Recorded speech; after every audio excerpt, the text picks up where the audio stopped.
The Mahoning Valley Daily Podcast.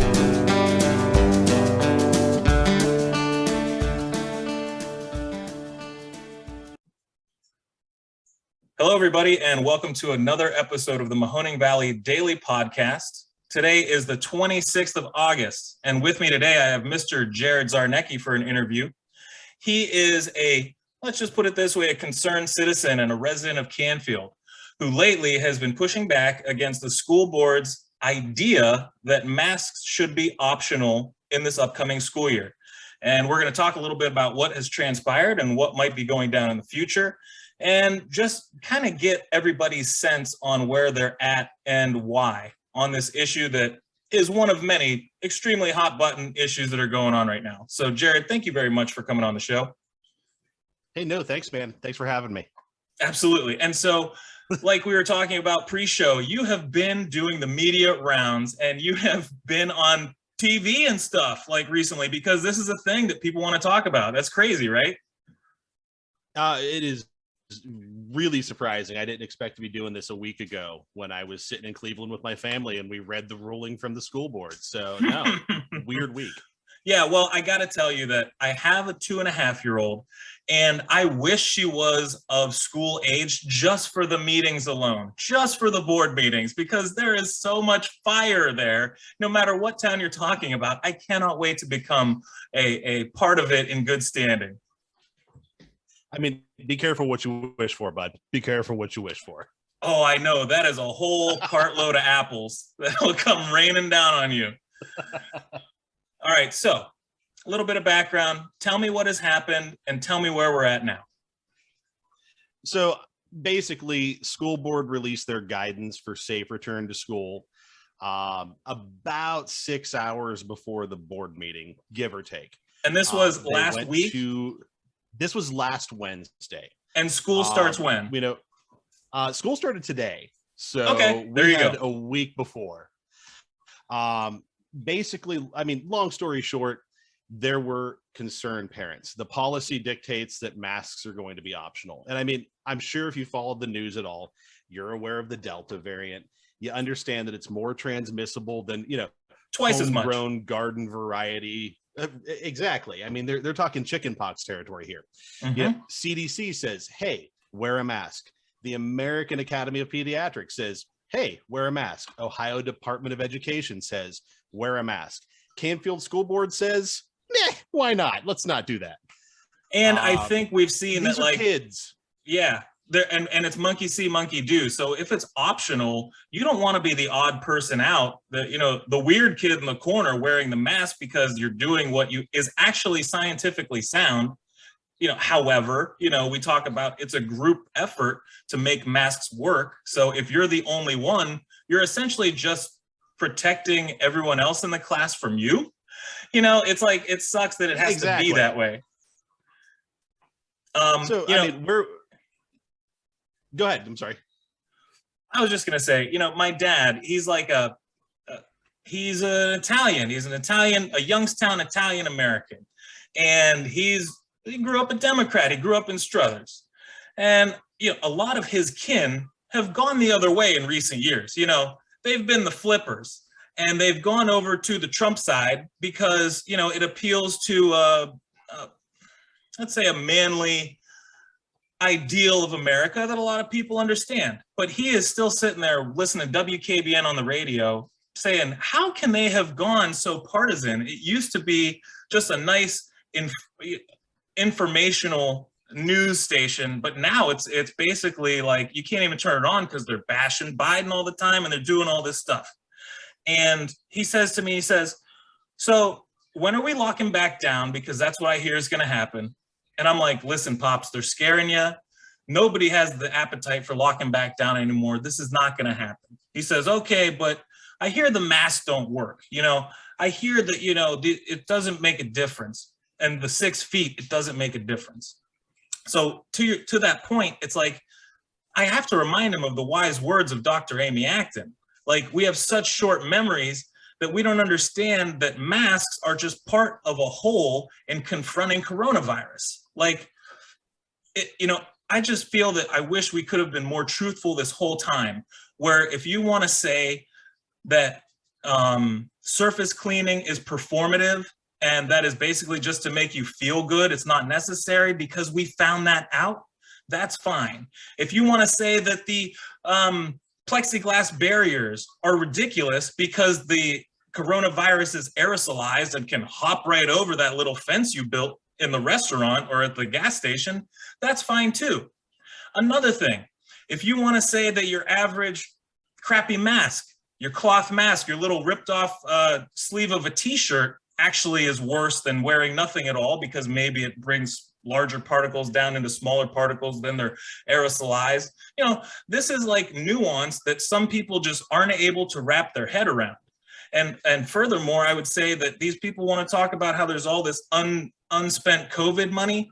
I would say buy everybody surgical masks so that everybody has good masks. We should be talking, if we want to talk scientifically sound, we have to talk scientifically sound across the board because then there's no bad leg to stand on. So I think you have to make the whole argument, and I'm sure you guys have been trying your hardest. We have gone with a science and fact-based approach. You know, we drafted a petition that was backed in sound science. The thing, you know, about bringing science up is that science is a marathon. You know, we're not going to know everything about COVID for 7, 8, 9, 10 years. So in the interim, in these short little blocks and these little outbursts that we're going to go through, probably for the next 5 years, you know, we need to be fluid, and right. And being fluid means maybe maybe taking anecdotal evidence as with a little bit more faith. You know, where was RSV season? I don't know if you're familiar with RSV. It infects massive amounts of children every year. Where was it this winter? You know, I can tell you, I talked to people in Akron Children's Hospital in respiratory therapy, and they said there were no RSV cases over the winter. And it's the same reason that last summer there was no flu season in Australia, because exactly it didn't travel, it didn't have an opportunity, there was no commingling and spreading through normal channels. And you know, here's the thing, we didn't even ask, you know, would universal masking be awesome in the schools? It would be great. You know, let's add an extra layer of protection. Really, we were focusing our request on K through 6. These are kids that are falling into the donut hole of vaccination. You know, they don't have access to a vaccine right now. 12 and under, right? You know, and I know that's a hot, right, exactly. I mean, that's a hot button issue. Some people want it, some people don't. Whatever you want to do, it's your choice. However, I want to have the opportunity to protect my kids before I throw them into the boiler room. Yeah, so I mean, this just bleeds right into vaccines. It's so tough to extrapolate one from the other because you're talking about mandates and you're talking about doing what's best for a communal good. And it's something that I thought we were all in this together as Americans because we're all for one and one for all here, supposedly, until the chips come down. Now, correct me if I'm wrong. I went to just weird public school named Canfield, and I had to have my vaccinations before I was allowed to step in the door. So if you're telling me that not only back in the day, maybe for 6 months or 3 months in the winter, would I have to have my measles, mumps, and rubella shot, but I also needed to wear a mask because rubella was, you know, widely spreading that day, that's just what would have happened. And we're so far away from that understanding of science, understanding of a common good, and also appreciating, you know, the larger governmental bodies that usually have our best interests at heart. And not only that, we've never seen a vaccine with so much, you know, evidence and so many people taking it before. That, you know, the trials are in on that. It's ridiculous. I think that I think it's really unfortunate because there's going to be some sick kids. We've already heard that, you know, you've got exponentially more children being infected with the Delta variant and in hospitals than you had last year. And that's really scary. Absolutely. And I mean, I think we're going to compound that issue in Canfield. I mean, you went to Canfield. I'm sure you know about the Canfield Fair. That's coming up here. We're going to invite 100,000 people into our community. We're going to let them come in. We're going to let them hang out because that's what we do. It's a Canfield institution. Absolutely. And then we're going to ask them to politely drop their COVID, get out of town, and leave us with it. Then we're going to throw our kids right back into school day after the fair closes up shop. I mean, I feel like they're setting themselves up for an absolute disaster. God, I hope that's not the case. And, far be it from me to worry about people from other places, but they're going to take whatever they may happen to get at the Canfield Fair, bring it back. It's the same thing you're looking at the Olympics. Anytime you get people from all these disparate places together and they come together, that's literally where new variations of a virus can mutate and form. That's just like the craziest thing ever. It's the Josh Mandel approach to public health. It's really, really awful. It's irresponsible. And it's so sad that people just aren't able to back down. It's a pride thing right now more than anything else. And it's a tribal pride thing. And it's very, very sad. I mean, it's populism overwhelming public health. That's what's going on right now. Yeah. So Canfield's a conservative community, even though they got bright people there, but they're going to toe the party line. So that's going to be a 51-49 at minimum for, populist rule there. We're not going to worry about the vulnerable, I guess. That's what they've decided. And it feels that way for sure. Did you happen to see the other day when Trump actually got booed touting his own vaccine? I never thought there'd be a moment where I would look at Trump and go, I kind of feel for him. I mean, I guess you can't win an election if your entire voting base is dead. So I get where he's coming from messaging wise. Yeah. But yeah, watching him get booed was. But hey, it was the same thing when he was trying to talk smack on mail-in voting, when a lot of his people are senior citizens who have been doing it that way for a very long time. So biting the hand that feeds him is something he will rarely do, but when he does, we all seem to notice because it's going back on a prior position pretty noticeably. This was a vaccine that he should have been able to say, trumpet that he was the one who got it to bear in such quick time and got it to market. And just because it's in someone else's hands right now and someone else might get partial credit, then no, we got to throw the baby out with the bathwater. It's disheartening and it's never ending. I mean, it really is. I mean, I feel like we're in a situation now where science died for, 5.5 years ago at this point. We went through vaccination issues before when the polio vaccine came out. And please don't quote me on dates here, but second or third run, there was actually a manufacturing error. It made kids sick, but the people trusted the science and they lined back up for polio vaccines, which is why, when was the last time you saw an iron lung use, man? I've actually never seen one in operation. So, I think on top of that, it's because polio affected kids. You got kids, I got kids. That's a soft spot for humanity, as it should be, because it's right in front of us all the time. The problem is that we're showing how little we care about our elderly. We're showing how little we care about the most vulnerable in our populations. Back in the Spanish flu times, it was the most virulent people in society that were going down. Imagine if that was today. You wouldn't be able to sit there and storm the State House because those are the people who would be in hospitals and there's no way that they would risk going around one another. But these people feel so comfortable, they feel like the odds are with them, that they don't have to do their due diligence and protect others. Absolutely. And I mean, you compound that with misinformation that's just absolutely everywhere. And I mean, you have it's a perfect storm for, this turning from a pandemic to an endemic. Could we have theoretically stopped this early on? I think, under another administration, I think we could have. I think if we would have had leadership from the very beginning, this entire thing would have lasted a year.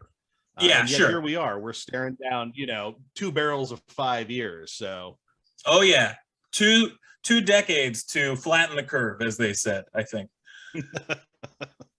But yeah, I mean, in the early days, it was Trump talking about how he didn't want to do anything because he didn't want to disrupt his precious markets that were doing so good.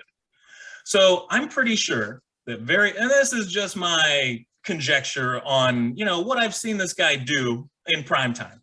Imagine someone got him in the back room and said, well, you can do all these really helpful things and measures, or we can just ride this out, get this vaccine out as soon as possible, hopefully by election day, and you can ride the white horse into your second term. I think he took the latter. I think he decided he just was going to do absolutely nothing and maybe stonewall any efforts to make this a partisan issue, but then also be able to lean back on whatever science our awesome scientists were able to science up by the time, election day came around. So that's just my little thoughts on maybe how it played out for him, because it's certainly how he seems to have, played it out himself. I don't disagree with that in the least. I mean, I think he went for every weird, bargain basement, medication he could find. Hey, this malaria drug might do something, and now we have a run on a malaria drug. I like the new horse dewormer. Yeah. Oh, everybody's got to get on that ivermectin, yo. I mean, I'm not going to lie. I've got a couple boxes in my basement just for fun, but, recreational purposes. I've had those forever. Those have been there. No, but seriously, if it works, it's not an antiviral at all. But, they're saying that the science behind it isn't quite clear yet because they haven't had the clinical trials with a control group yet, or there weren't enough people in the trials they were looking at. And I'm the first one to say, if you have something that isn't going to cost $1 million and it actually does keep people out of the hospital and out of a coffin, that's fine. But you should go through the due diligence. Did the FDA and the CDC go too slow in getting the full authorization out? Yes, but that was maybe part of that due diligence that we're all leaning on in terms of how we're able to trust the science that comes out. So it's a balancing act, and people just have to be patient and follow the science, and they want to do neither. It's so important, and they just don't have the time for it. Well, I mean, it's funny because we're in a weird situation where, these same people that are, rushing to buy ivermectin won't take an actual vaccine. They won't take the approved product. They're rushing towards the maybe it works kind of a vibe. I mean, yeah, weird times, my friend, weird times. So what do you think is going to happen with your proposal? What's the next steps in that? And do you think you're going to be able to keep making noise? I mean, Superintendent Knoll kind of responded to our petition with they're more concerned with what's going on in Canfield than anywhere else. So when things start to change in Canfield, maybe that mask policy changes. So it almost kind of gives us a feeling of like, what's it going to take? Is it going to take an outbreak to get masks on the kids? Because, I mean, that's what we're trying to avoid here. We're trying to be proactive, not reactive. Knee-jerk reactionaryism is going to help anybody in this situation. I don't want sick kids. I like kids. Kids are the coolest people in the world. I don't care if it's my kid or your kid or anybody else's kid. I don't want to see sick kids. Years ago, my twins, I have 2.5-year-old twins. I watched both of them get infected with RSV. Rigby, he was rough. It was scary for him, but Mabel didn't do well at all. Mabel actually ended up on a ventilator for 6 days. Oh my gosh. Do I have a personal vested interest in keeping kids safe, especially my kids? Yeah, absolutely. Until you've seen your child hooked up to a ventilator. I mean, I don't wish that on anybody. No one out there. I mean, you can be like the worst dude in existence. I don't want to see your kid get that sick. So, when I think about a kid getting sick, that was something that could have been preventable. I mean, that's why we're angry. That's why I'm where I'm at right now. You just can't wait for the thing to happen.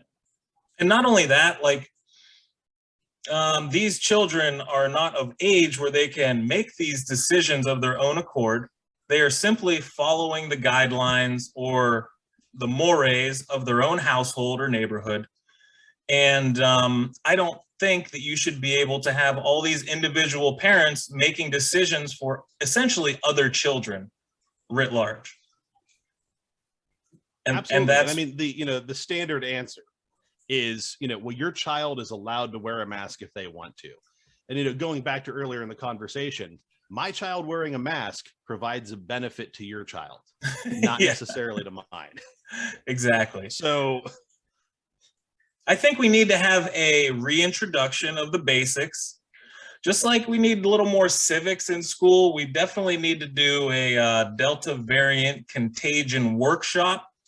We have big, bright colors, graphics out the wazoo, and science that is irrefutable, but also answers to all the crazy that we see out there. I swear there needs to be some sort of meme hunter that goes around, finds all the super alt-right, whatever you want to call it. I don't even know what it is anymore. It used to be a conservative party, but I would never call a real true conservative one now, because it's like a bad word, because it's been tied up with this bastardization that they've got going on over there. But I mean, I don't know. It's tough. It's tough going. I mean, are you accepting applications for that position? Because I'd be interested. Yeah, that would definitely be a full-time job, and I don't think it would be just one person. There is a deluge, and it seems to be everyone's Bible, because you get one little picture with some words on it that gives you your confirmation bias, then you share it, then everyone says, yeah, exactly. It's like, no, that's ridiculous science, and it makes no sense, and you're conflating two things that don't equal or that have nothing to do with one another. Great job, you had fun, and everyone got to say boo to the people who were the naysayers. That's really all they care about. It's outrage theater right now. And if the orange guy had gotten a hold of this a little earlier, we'd have been able to turn the tides and had everybody on board. It's just a sad state that we're in. I hope that you get good results. I hope that you get to have your kids and all the rest of the young kids in Canfield protected in the most, common sense ways that we have right now. Until you get the vaccine available for the kids, it's the best things that we can do. I hope that they're putting in better ventilation and air purification system. I hope we're going to have open windows as long as we can until it's freezing cold out. I hope we're doing just the bare minimum to keep these kids safe.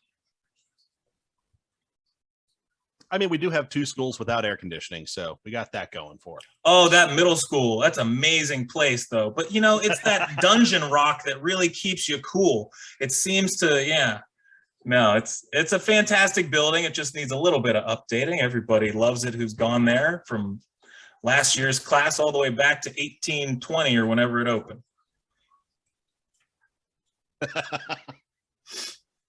Well, Jared, thank you very much for coming on. This was a great talk, and I hope I get an update from you with some good news really soon. I hope the same, man. Thanks for having me. All right, have a good one. You too, bud. And thank you very much for tuning into the Mahoning Valley Daily Podcast. We will talk to you guys again tomorrow.